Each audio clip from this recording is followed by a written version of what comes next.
Putang ina ninyo. Kitang-kita na yung mga galawan ninyo, mga kupal kayo. Ha? Iglesia ba talaga kayo ni Kristo o iglesia kayo ni Manalo, mga demo kayo? May nangyaring may nangyaring lagayan dito na kung saan ginagamit ng pamunuan ng iglesia ni Manalo ang kanilang mga membro para magamit ng yung politiko katulad ni Bato de la Rosa, ni Bongo, ni Sara at iba pa.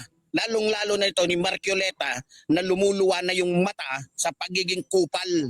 Pero ganoon pa man mga minamahal ko mga kababayan, balita ko po kikilos na ang mga Katoliko at iba pang mga reliyon para po burahin sa mapa etong iglesia ni Manalo. Wala kayong kinalaman, wala kayong koneksyon sa politika. Tangina ninyo. Kitang-kita na yung mga galawan ninyo, mga kupal kayo. Ha? Iglesia ba talaga kayo ni Kristo o iglesia kayo ni Manalo, mga demo kayo? May pabanta-banta pa kayo sa akin. Putang ina ninyo. Isa lang masasabi ko sa inyo. Kahit 100 beses pa kayo mag-rally, hindi kayo susundin ng gobyerno. Mga tangina ninyo. Maliban lang doon sa mga matitinong iglesia ni Kristo. Ang pinatatamaan ko dito, yung mga iglesia ni Manalo na sumasali sa politika. Pero hindi ko pinatatamaan dito yung mga matitinong iglesia ni Kristo na talagang kay Kristo naglilingkod.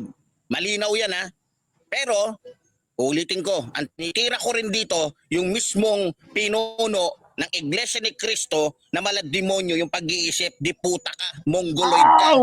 Biro mo, yung rally, ginamit pa di Bato, pinahintulutan ng iglesia ni Manalo na magsalita si Bato de la Rosa na animoy akala mo ay biktima, akala mo ay inaapi. Pero ang totoo, sila tong mang-aapi. Sa totoo lang mga kababayan, talagang nakakagalit talaga Nakita niyo ba? Ginamit yung pagkakataon ni Bato de la Rosa, ginamit niya yung pagkakataon na yun para magsalita. Na para bagang gusto niyang palabasin, ipakita sa taong bayan na yung rally na yon ay para sa kanila, para kay Sara, para kay Bato, para kay Bongo, para, di ba? Sa totoo lang, nakakagalit talaga. Anong ginawa ng pamunuan ng Iglesia ni Kristo? Duda ako dito.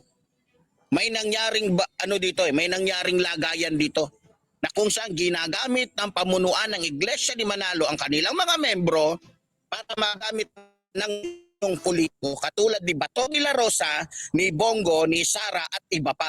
Lalong-lalo na ito ni Marcoleta na lumuluwa na yung mata sa pagiging kupal. Pero ganoon pa man mga minamahal ko mga kababayan, balita ko po kikilos na ang mga Katoliko at iba pang mga reliyon para po burahin sa mapa etong iglesia ni Manalo. Sabi ko sa inyo. Mga kababayan, narinig nyo Nagpaplano na para burahin daw ang iglesia ni Kristo sa mapa. Wow! Sino ka para burahin mo?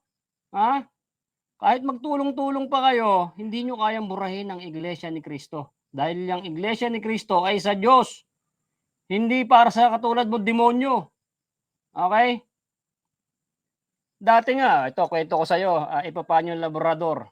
Nung panahon ni Marcos Sr., itong central, hindi ko alam kung alam niyo to mga kapatid, no? Itong central, itong pinaka-central na kapilya ay gustong sakupin nung panahon ni Marcos Sr. itong central. Okay? Napanood niyo ba 'yon? Wait. Wala ho silang nagawa. Napuno talaga yung central. Nandun yung mga kanyon, mga sundalo, pinaikutan na yung kapilya na yan. So gumawa ang Diyos, no? Gumawa ang Diyos ng tawag dito ng maaring shield. Na shield ba? Okay? Ang pinang-shield niya doon, mga kapatid, napakarami hong tao doon. Hindi mo ba alam yun, Epifanio? Hindi mo kayang gibain, lalong-lalo pagka sa Diyos nanggagaling. Okay? Kaya yung sinasabi mo na yan, buburahin mo sa mapa ang Iglesia ni Kristo. Tingnan niyo yung kalokohan nito. Ngayon, mga kababayan, no? Itong tao na to, habang sumisikat ito, aabangan ho natin kung hanggang saan ho ang tapang ng tao na to. Dahil sa isa rin ako natutulong talaga, no? Para pasikatin ka at hanggang sa maano ka na, mahuli ka na. Palagay mo yung ginagawa mo na yan ay walang hangganan yan? Sa kabaitan ng ni Ka Eduardo Manalo, na sabi niya, inuusig mo ang Iglesia ni Cristo, na ikaw yung nag-uusig, ay hindi ka namin pakikialaman or pababayaan ka lang namin. Pero kung inaaraw-araw mo na pagbanat at pagbabalahura sa Iglesia ni Cristo, lalong-lalo sa tagapamahalang pangkahalatan, ay baka hindi ka na mapapatawad niyan. Oo, hindi ka mapapatawad niyan, boy. Anak ng weteng. O tuloy. Nyo, lang ang Katoliko, pero pag yan ay ginising ninyo, tuldok na lang kayong mga Katoliko, mga igling kayo. Ha? Tuldok na lang kayo sa dami ng Katoliko. Tandaan ninyo, 1% lang kayo sa dami ng Katoliko. Wala eh. Ginagago nyo yung mga Katoliko.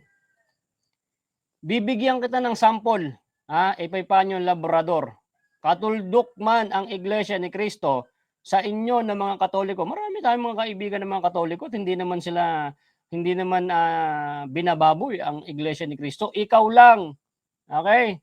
Kayo lang mga ganyan eh. Kahit tuldok ang Iglesia ni Cristo, bakit? Nakaya nyo ba yung rally no nakaraan kahapon? Nasaan yung yung milyon-milyon nyo ng mga miyembro ng Katoliko, ni mga vlogger nyo nga na sumusuporta diyan sa rally na ay hindi ko nga ho nakita. Ni hindi nyo nga naipa-traffic yung EDSA eh. Okay? Hindi nyo napa-traffic ang EDSA. Nakakadaan pa rin ng mga sasakyan. Anong stage nyo? Yung pick up?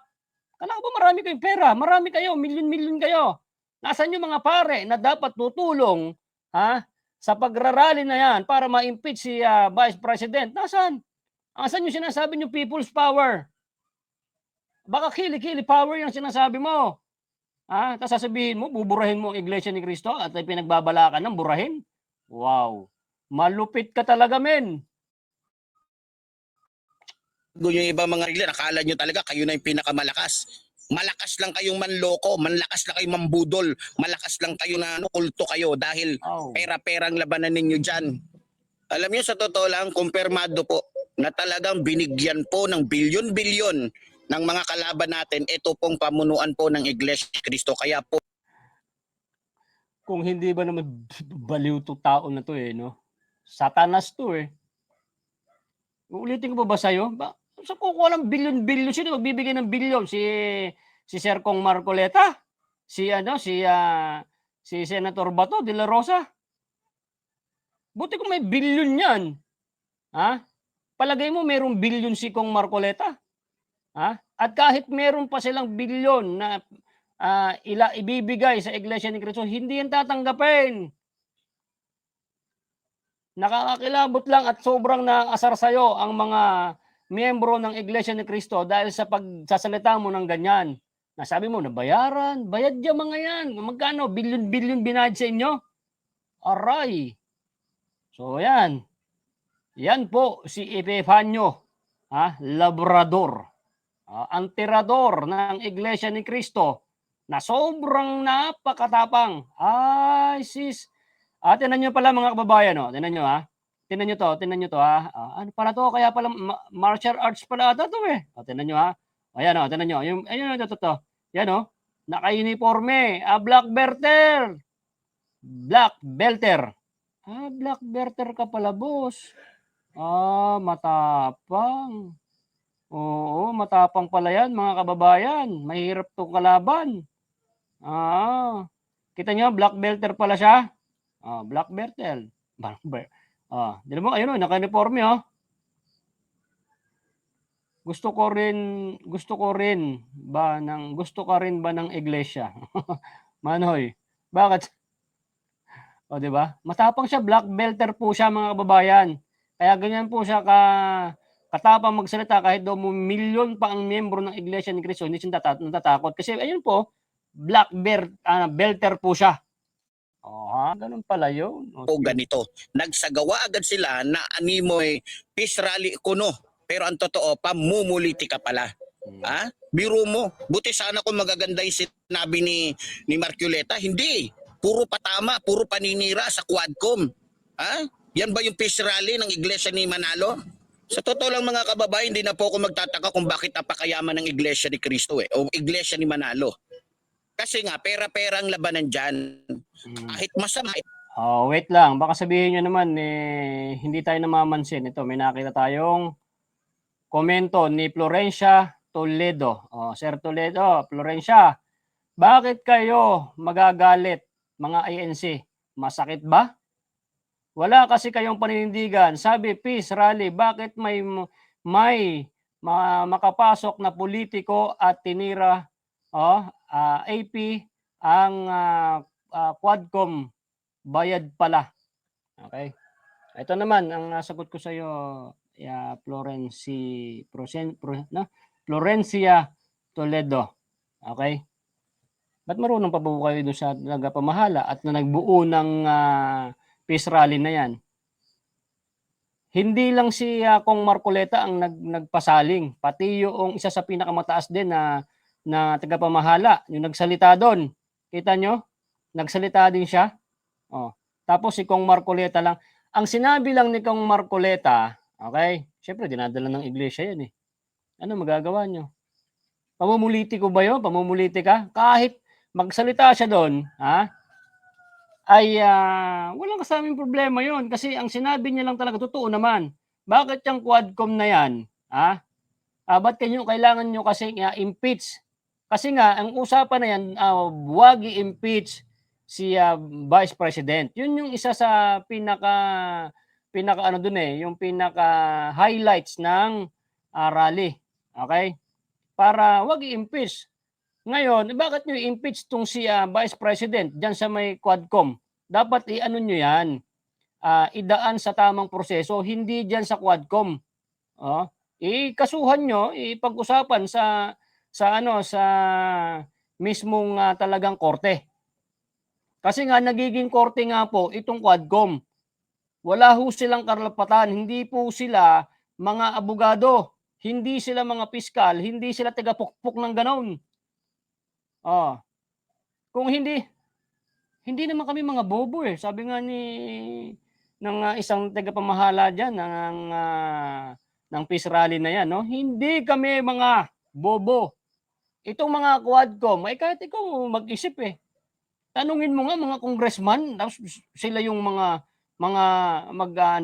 mag-i-impeach, mag-co-contempt. Ano nang trabaho ng mga ng mga abogado sa Supreme Court? Ano na naging trabaho nila, di ba?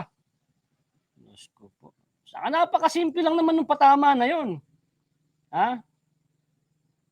O tuloy natin, baka magurugor na naman. Gago kahit demonyo, basta mabigyan lang sila ng pera, gagamitin yung mga membro nila, kahit hindi na maganda yung kanilang purpose at hindi na maganda yung kanilang ginagawa.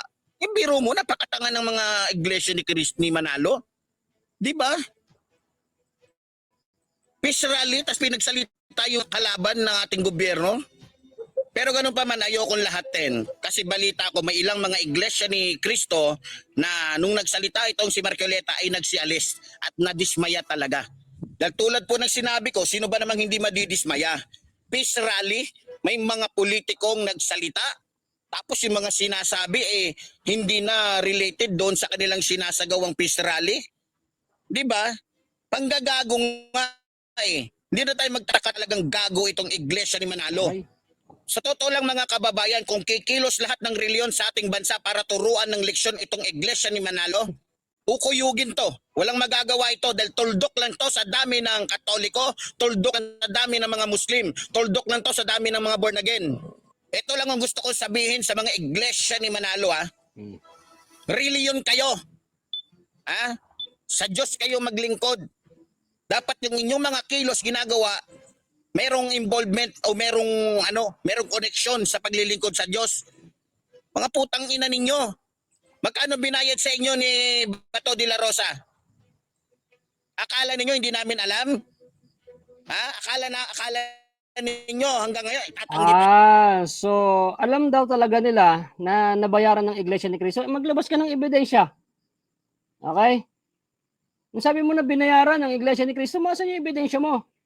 Puro ka salita. Alam mo ba yung kaso na ganyan? Naku po, Diyos ko. Napakarami mo ng kaso, tadad ka na. Yung isa, dalawa na pang-uusig mo sa Iglesia ni Cristo, baka mapapatawad ka pa ni Ka Eduardo Manalo. I-try mo pa bukas. Okay? Aabangan ka namin. Papasikating ka pa namin.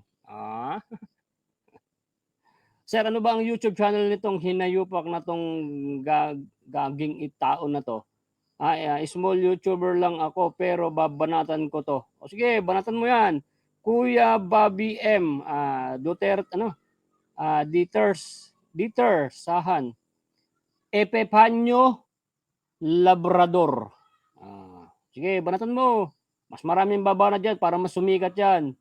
Boss Idol, ha? Banatan mo, ha? Epepanyo Labrador. Okay. Okay na. Tandaan mo na. Sir, Kuya Bobby M. Epepanyo, letter E, elephant. Epepanyo Labrador. Banatan mo. Sige, pagtulong-tulungan tayo para sisikat to. At magkayo po mga babae na maghintay-hintay kayo mga ilang mga part pa to hanggang sa gagawa na to ng action. At ay palagay ko yung pag-uusig nito sa Iglesia ni Cristo may katapusan to. Kasi inaaraw-araw na ho tayo. Okay? Marami na hong galit sa kanya ng mga kapatid. Kahit hindi mga Iglesia ni Cristo, kahit mga Katoliko. Okay? Biruin mo sinabi nito, buburahin daw. Buburahin daw ang Iglesia ni Cristo sa mapa. Hindi. Ganong kang katapang. Ay, naka-uniforme ka ng black belter. Wow, grabe, no? Nakakakilabot tong taon to. Nakakatakot ka, boss. Oo. Ay, Sir Metrix, mahangin ang kilikili niyan. Bumalik si Labrador. Nakita mo yan, Labrador, Labrador, kaya asong gala ang asal niya. Matapang, no? Sobrang tapang.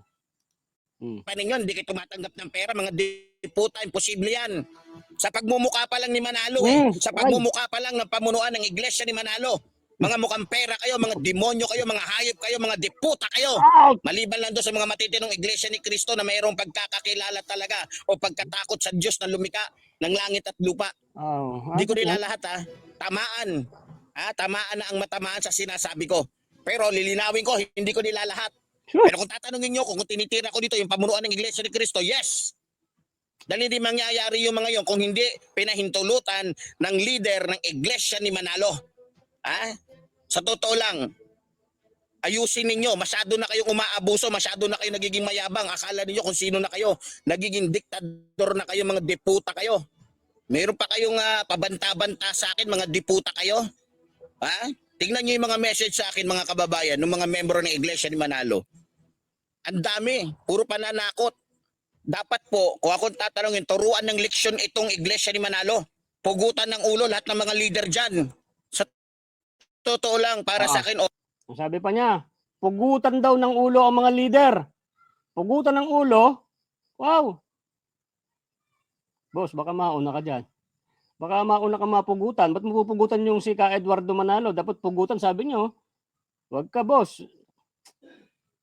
Diliit na ang mundo nitong tao na to, no? Mga ilang banat pa. Sige, boss, mag-vlog ka pa rin bukas, ha?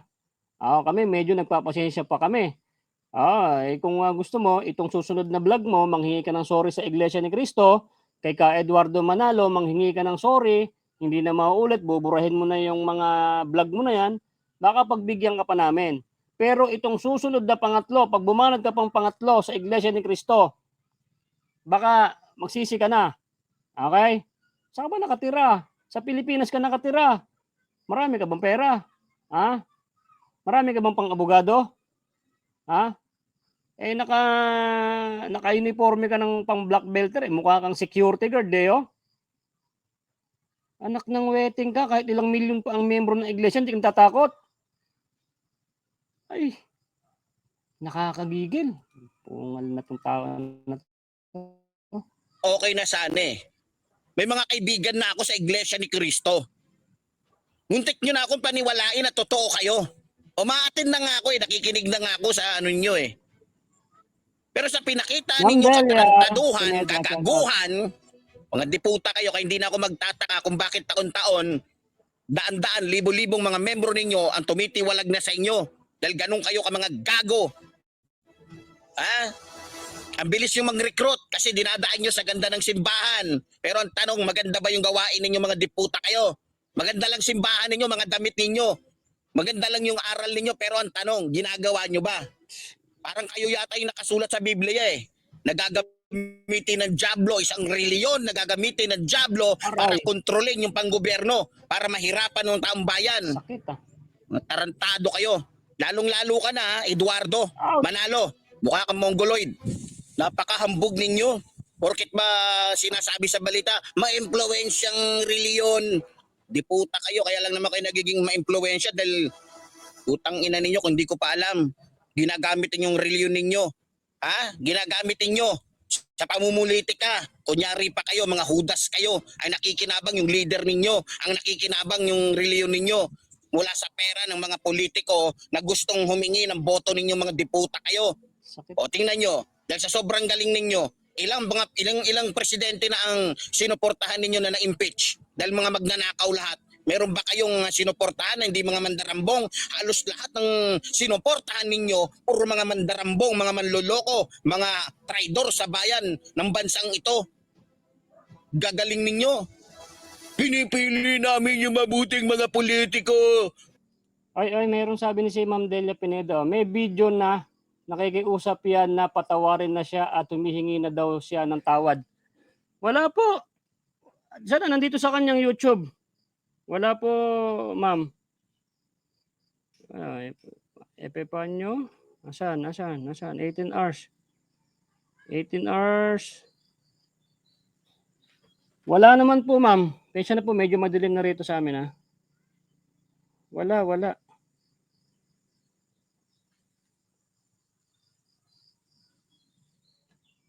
So, wala. Meron pa ba? Meron po ba? Wala pa naman. So, may nagbalita sa atin, Kung totoo man yan, Ma'am Delia, di papakita natin. Kasi dapat susunod pa rin tayo kay ka Eduardo Manalo. At kung talagang magbibigay ito ng paumanhin sa nagawa niya, ipapatawarin natin. Kasi sanay naman din tayo sa ganito na pag-uusig, no? Pero tingnan natin kung wait lang titingnan ko lang Ma'am Delia Okay. 18 hours. Live. 3 days. Wala po, Ma'am Delia. Wala po, Ma'am Delia. Wala po. 3 days saka 18 hours ang nakaraan po niyang video. Wala po. Okay, wala pong tuloy na ang kaso. Tuloy na ang kaso, hingi ng tawad na yon doon sa pagsasalita about sa presyo sa bigas. Wala Mami Tats, no? Hindi nang hingi ng sorry to. So wala po. Matagal na video yon, humingi ng tawad ang issue noon sa bigas. Okay. Dati pa yon, ma'am, sa bigas naman daw yon, sabi ni Per at TV. Noon pa nga yung Idol Delia. Okay. Ma'am Delia, ito, kabisado po nila yan. Wala. So, dapat dito siya hihingi ng patawad. Manghihingi siya ng patawad, burahin niya na to. Kasi po ang Iglesia po ni Cristo ay sanay po yan sa pag-uusig. No? Ng mga tulad niya, inuusig po ang Iglesia ni Cristo kasi nakasulat po yan sa Biblia. Uusigin po talaga ang Iglesia ni Cristo. Okay? Pero sa panahon kasi ngayon may social media na. Okay? At kung ito ay hindi manghihingi ng sorry at araw-arawin din tayo, ay pagbigyan ho natin siya, pasikatin ho natin. Sa panahon po kasi ngayon, medyo madaling makita po ang mga ganitong pambabastos. Kaya meron po tayong mga kababayan na hindi po makakapagtimpi dyan. Lalo po ako, mahirap-hirap po ako makapagtimpi sa tao na to. Okay? At ay asahan nyo, hindi tatagal itong pagbablog na to. No? At ay kung ayaw nyong huminto, eh di gagawa tayo ng paraan para mapahinto itong tao na to ng pagbanat sa Iglesia ni Cristo. Okay, kaya meron to mga part 1, part 2 hanggang saan ang tapang po nitong tao na to. Okay? Matagal na pala video na yon. Salamat sa info, Manoy Nel Vlog. Alright, so yan. Masakit talaga ang totoo. Masyado nilang dinaramdam kaya nasaktan sila. Ano to, troll si Jory. Hindi ka kasi Iglesia ni Cristo, ha? Okay? Manahimik ka diyan. Dinadamdam. Tingnan mo nga yung pagbabalahura, dinadamdam. Shush. Sabi nyo pag-ibig, bakit mo pinagbabantaan? Ano pinagbabantaan? Ano pinagbabantaan ko dyan? Papatahimikin lang din namin. Siyempre, kakasuhan yan. Mardesyo, 19. Ang pagbabanta dyan, okay? Papatahimikin. Okay, ako ba nagbabanta? Yung mga magbasa ka ng comment dyan. Yung iba, pag nakita ko yan, ganun. Dito, ang sinasabi ko, kung ayaw tumigil nitong tao na to, di gagawa kami ng paraan para tumahimik itong tao na to. Okay? Para manahimik itong tao na to. Kasi, ang tagapamahala ay mabait. Paano kami? Hindi kami mabait. Di kasuhan yan at magawa ng plano kung paano ito mapapatahimik na makasuhan, makulong. Okay na. Double meaning daw, manahimik. Tinapos ko yung aking salita. May iba na namang meaning to si Densyo. Ay, nako. Hindi gano'n ang mga Iglesia ni Cristo. Hindi nyo kasi kilala ang mga Iglesia ni Cristo. Napakabait. Tapos pabubura pa sa mapa nitong tao na to. Nako, kailangan talagang kasuhan yan, bro, para mo tagom. Para matagom. Para matahimik. Sige, paghintay pa tayo. Mga ilang video pa to, mga babayan. At ay malamang kasi marami po talagang hindi makakapagtimpi dito, mga babayan. At kung lalong hindi to titigil, papatigilin to. Kakasuhan to. Pag nakasuhan to, titigil to eh. Iba na naman kasi naiisip yung papatahimikin. Hindi ganoon ang mga Iglesia ni Cristo. Meron pa ba? Tingnan natin. Okay. Ang ina ninyo. Nako, sakit Pinipili nyo yung mga mandarambong kasi nakikihati kayo mga putang ina ninyo. Maliban lang doon excuse me, sa mga tunay na Iglesia ni Cristo. Pag paumahin nyo, hindi po kayo kasama dito. Doon lang po sa involved. Doon lang po sa tatamaan ng mga sasabihin ko ngayon. Kala ninyo, hindi habang panahon, Iglesia ni Manalo, magagawa niyo gusto niyo, tandaan niyo yan, ha? Pero gano'n pa man, mga minamahal ko mga kababayan, hanggat tayo po'y nandito, tayo po'y magsasalita, tayo po'y makikipaglaban para po sa karapatan ng ating mga kababayan. Hindi po tayo papayag na basta na lamang tayo kontrolin ng isang reliyon na dapat sana ay pang reliyon ng kanilang ginagawa, pero hindi, pamumulitika. Pero gano'n pa man, lagi po tayong susubaybay. Lagi po tayong magsiya dito sa ating programa para po sa mga Pilipinong nakikisa po sa ating pinaglalaban. Kaya muli. Okay, ito masasabi ko sa iyo sa huli ng video mo, boy. Kung ikaw ay may pinaglalaban, okay? Huwag mong pagmumurahin, huwag mong balahurain, huwag mong hamakin, okay? Lahat na lang ng masasama ay narinig na namin sa iyo. Okay? Lalong-lalo sa tagapamahala ng pangkalahatan sa buong mundo, si Ka Eduardo Manalo. Binalahura mo lahat na ng mura na ibigay mo na, lahat na ng bintang pag tanggap ng pera, binayaran, milyon-milyon, at pinagmumura mo ang lahat ng mga Iglesia ni Cristo. Kaya palagay ko, boy, talagang may pagkakalagyan ka talaga. Sasama ka doon sa mga kulungan na sobrang punong-puno at doon ka pamamasahe kita doon. Okay? Marami na nag-aabang sa iyo doon, boy. Ay napakatapang ho nito. Pagka nakulong po ito, mga babayan, yung mga kasama niya mga sa kulungan, mag-ingat po kayo kasi sobrang tapang po ito, baka gulpihin ho kayo sa kulungan. Okay? So ikaw ay paano, Labrador, may panahon ka pa para mag-sorry? May panahon ka pa na huwag nang banatan ang Iglesia ni Cristo, lalong-lalo ang tagapamahalang pangkahalatan, maggawa ka lang ng video mo po. Ganito, ganyan. Ngayon, sumbungan pa pala ito ng mga kababayan natin na humihingi ng tulong na banatan. Kung ikaw ay may pinaglalaban, okay? Kung ikaw may pinaglalaban sa prinsipyo mo, yung pinaglalaban mo, galit ka sa iglesia, magsalita ka nung mga gusto mong sabihin.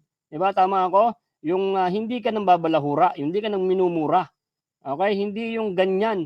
Kung nakikipaglaban ka, nagre-reaction ka, tulad ng mga ginagawa namin, no, hindi kami mambabalahura kasi nasa YouTube tayo nasa social media tayo Kung meron kang babanatan, ilabas mo yung gusto mong sabihin sa iyong dibdib, pero hindi mo babalulain ang tao na pinatatamaan mo. Ikaw, grabe. Grabe ho. For the record mga kababayan, na-recorded na po itong isa pang ebidensya natin. Maghihintay pa po tayo ng mga susunod pang part. At aabangan po natin ito at lahat ng gustong i-vlog ito, Kuya Bobby, itirahin mo rin to. At ay pasikatin natin kasi ito gusto niya, sumikat siya no? Okay. Duterte nga pala, mura, ba't hindi nyo ikulong? Reason, si Tatang Digong ay nagpapalamura po siya pero hindi ganito. Yung si Tatang Digong pagka nagmura parang matawa ka lang Okay? Si Tatang Digong is expression niya. Kaya nga pag 'di ba pag nagmura si Tatang Digong, 'di ba natatawa lang tayo? Nagtatawanan natin. Nagkakahalakhakan pa pagka bumanat na ng mura si Tatang Digong. Maraming Pilipino na tuwang-tuwa pag si Tatang Digong nagmura na. Ma'am Risa, yun ang totoo. Wag mo nang 'di ba? Natutuwa pa ang mga tao pag nagmumura si Tatang Digong. Ito pag ito nagmura, matutuwa ba kayo? Okay? Yung pagmumura niya, yung pangbabalahura niya, dito nakakatawa. Oo. Si Tatang Digong, palamura siya, pero nakakatawa. Okay? Yun. Nasagot ko na yung ano mo. Kalmado, hello bro. Mega love shoutout sa'yo. Sorina Habhalya. Shoutout sa'yo, ma'am ha. Alright, so okay na tayo dito mga babayan at baka magurgur na naman tong aking for the record nung ebidensya natin. So hantay tayo bukas kung meron na naman to. At asahan niyo po mga kababayan, babantayan natin to hanggang sa matapos ang pagbanat nitong tao na to. Okay, hanggang sa makulong, hintayin niyo. Kasi kung hindi siya tatahimik mga kababayan, ipapakulong na lang natin. At siyempre, tutulungan tayo ng mga kapatid natin dyan. Paano itong Kaya ngayon, pinapasikat natin, nasa Bisaya man siya, malay mo, iba ang gagawa na para ito ay madampot, dahil hindi na ho tama ang ginagawa nitong pambabalahura. Okay? Minamaliit niyang iglesia ni Cristo, bakit kayo sa rally niyo? Bakit ganun? Kala ko ba milyon-milyon kayo? Bakit hindi kayo sumuporta sa rally ng, tawag dito, impeach Sara Duterte? Okay? Nasaan yung pagkakaisa nyo na milyon-milyon ang sabi nyo, kakapiranggot lang ang iglesia ni Cristo. Nasaan? Nasaan ang tanong? Natanong kita, paano sumagot ka? Idol Boy Sardinas, paki-jacket. Yan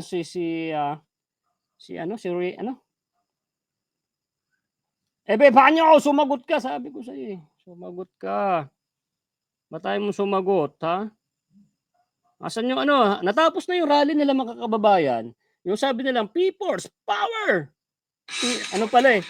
Kili-kili power pala yung nangyari sa kanila. Tapos mga kababayan, susunod, bablog natin yung mga tanso vlogger. Natapos na yung rally, hindi nila na-vlog yung rally. Nila kasama sila doon. Ang binablog nila ngayon, iba mga kababayan. Okay? Iba ang binablog nila Chris Ulo, ni Mima Alicia, ni Jake Magnus, pero yung rally nila, iniwan sa ere ang rally. Na impeach Sara, iniwan. Ay naku, Jake ko naman, ano ba yung ginawa nyo? Bakit nyo ginanyan, iniwan nyo yung iniwan nyo ang rally. Ba't nyo iniwan? Ano na ba yan? Alright. Iniwan ba naman sa ere si BBM Impeach Sara, mga nagsalita pati si Castro nagsalita din doon. Nandiyan na vlog ko yan, diba? Nagsalita pa siya, wala. Tapos nagdasal, ay ito na, napakarami nila. Nako po. Sa totoo lang, iba pa nyo, kayo ang kakarating No, hindi kami galit sa mga Katoliko. Hindi man nakikipag-away ang Iglesia ni Cristo, mga kababayan. Ha? Hindi marunong makipag-away ang Iglesia po ni Cristo. Napaka mapagbigay, mapagpakumbaba ang Iglesia ni Cristo. Sasabihin mo, buburahin sa mapa. Oy, buburahin daw tayo sa mapa. Alright. So okay na sir, kalmado, okay na. Madilim na rito, pensya na kayo, hindi ko pa na-open eh. Uy, buti hindi na nagurgur yung aking signal. Grabe. Thank you ha. Malaki ang bayad sa kanya. Roque Cañas. Uy, shoutout po sa inyo. Rene Boy, shoutout po, no? Kasuhan na yan para wag na umulit. Pagbigyan, narinig nyo naman sa umpisa ng vlog ko kanina, napakabait po ni Ka Eduardo Manalo. Pabayaan lang daw yung mga nanguusig sa Iglesia ni Cristo. Kasi sanay po ang mga Iglesia ni Cristo talaga sa panguusig. Okay? Pero kung inaaraw-araw mong inuusig, hindi na totoo, hindi na ano yan. Hindi na panguusig yan, pang-aasar na yan. Epipanyo, labrador. Okay? Kung ganyan gagawin mo, araw-arawin mo kami. Lalong-lalo yung nagpamahalang pangkahalatan ng si Edward Manalo, hindi papasikatin ka namin. Ihahanda namin sa iyo yung kulungan na punong-puno ng mga preso at ipapamamasahe ka namin. Okay? Hanggang saan ang tapang mo? Hanggang saan ba ang ano mo? Yung hanggang saan ba katibay ang balat mo at kukurutin ka lang ng mga Iglesia ni Cristo, patay ka. Kukurutin ka lang namin, pakurot. Sabi niya, pakurot. Sa daming kukurot sa'yo, sigurado patay ka. Hindi, pag ayaw tumigil to, pakulong natin, na mga kapatid. Tapos natin ilagay sa yung marami nakakulong. Tapos, para dun siya magyabang at sasabihin natin sa mga sir, mag-ingat po kayo, sobrang tapang yan. 2 milyon nga, hindi ho takot eh. Andiyan sa kulungan, no? Mag-ingat kayo dyan. Ay, doon ka. Kuyog ka doon. Tignan natin kung gaano ka katapang doon. May ilang piraso lang yun. Tapos milyon na mga Iglesia ni Cristo, hindi ka takot. Pag nasa kulungan ka na, wala na. Usus! Mga ganitong mga tao ng mga tax. Tigi-tigisang kurot lang kami sa'yo, patay ka eh. Tig-isa lang tayong kurot. Okay na yun. Papa Sam, shout out sa'yo, no? Tauhan siguro yan ni Paduano ang pinaglihi sa galit. Ayan yung mga babae, may ewan natin abangan ko pa rin to bukas hanggang sa ibang part. At alam ko, hindi lang ako nag-iisip dito, ha? Hindi lang tayo ang nag-iisip dito kasi marami na nakapanood dito at gigil na gigil at sobrang daming comment. At baka mismo doon sa lugar niya, pinag-iisipan na rin yan kung paano kakasuhan yan. Okay? At paano madadala yan at kung paano siya makakasuhan at paano siya mailalagay sa kulungan at doon siya magyabang ng katapangan niya. Mga sir, pagka nakulong yan, mga sir, baka pwede bang pakurot kami? Kahit tigli-tigisa lang kami, 3 milyon kaming iglesia, kukurot lang kami. Ubos ang balat nito. Na? Ay, nako. Lumitaw din ang iyong color, Brad. Alright, sige bro. Tuluyan na yung pangahas na yan. Pero ito, pinag-uusapan pa natin mga babayan, kung sakali lang po magtutuloy. Kasi hindi man lang ako nag-iisip nito na makasuhan to. Marami nang kakaso dyan. Kung hanggang sa lang tayo, hanggang sa vlog lang tayo, at least nakakatulong tayo sa totoo magkakaso sa kanya kasi napapakalat natin tong video na to. Kaya pakishare nyo po mga babayan itong video na to para maaabot dun sa mas karapat dapat na magkaso, mga attorney na Iglesia ni Cristo, mga NBI, mga pulis, sundalo na mas malapit sa iyo. Okay? So ang tulong lang natin, ganito lang, iba-vlog lang ng kita, papasikatin lang kita, papasikatin ka namin, marami magbablog sa'yo para sumikat ka ng sumikat. Para mas mapabilis ang kulungan sa'yo. Alright, rock and roll. Tapos bago ka ipapasok sa kulungan, Epifanio Labrador, kukurot ang 3 milyon sa'yo. Bilang na ang araw mo kung saan siya nakatira. Sabi may scan na nagsabi sa amin. Ay, nay. Ito si Forrest TV. Ay, sumikat ka na, boss. Ay, mga kababayan na mga kapatid pagka nakasuhan to at nadampot na at ikukulog na, kung hindi kami makakapunta, pakikurot na lang kami, ha? Boy, kilala ka na pala, boy. Ayan, kilala na. Hoy, huwag niyo sasaktan to. Ano ba ito? Mahirap naman. Per Ats TV. Hoy, huwag niyo saktan to, ha? Kailangan to kung hindi titigil, pagbigyan niyo muna. Pag nag-vlog pa bukas, at susunod na araw, nag-vlog ulit. O narinig mo naman, sir, di ba? Nakita mo yung sabi ng ating tagapamahalang pangkahalatan, hayaan mo lang yung nanguusig. Okay. Pero, siyempre, tayo naman, sumusunod sa kika Eduardo Manalo. Pero kung inaaraw-araw, tuluyan na yan. Para manahimik naman na at makulong. Kasi pag ganitong katatapang, kinukulong yan. Para doon sa kulungan, magtapang-tapangan. Yari ka ngayon. Nay, ito na yung bayad ko sa isa, ano? O, kunin mo yung isa. Isa muna. Iyan, no? Tapos, isa pa. Di ba? 4 dapat na sardinas, eh. Yan. 3 na. Pang-4 na sardinas. Okay na.